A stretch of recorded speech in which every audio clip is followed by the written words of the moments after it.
దీన్ని క్షేత్రస్థాయిలో ప్రజలకు వాస్తవ విషయాలు చెప్పాలని చెప్పి ఆలోచనతోని దేశవ్యాప్తంగా రేపటి నుంచి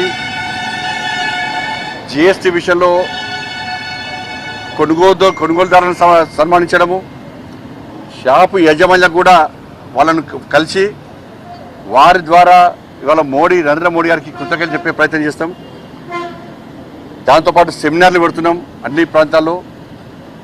రేపటి నుంచి 29 వరకు ప్రతిరోజు ఉదయము సాయంత్రము జిఎస్టీ సంస్కరణ వల్ల సమాజంలో పేద ప్రజలకు ఏం లాభం జరిగింది, ఏం న్యాయం జరిగింది అనే విషయంలో అవేర్నెస్ తీసుకురావడానికి కొంతమంది పనిలేని వాళ్ళకి ఇవే ఆగుతామంటారు.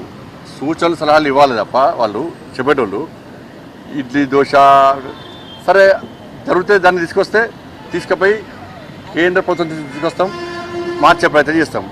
ఇవాళ ఢిల్లీలో ఉన్నది ఎవరు? ఆర్థిక శాఖ మంత్రి ఎవరు? నిర్మలా సీతారామన్ గారు. తమిళనాడుకు సంబంధించినటువంటి వ్యక్తి, ఆంధ్ర తెలంగాణతో సౌత్తో సంబంధాలు ఉన్న వ్యక్తి.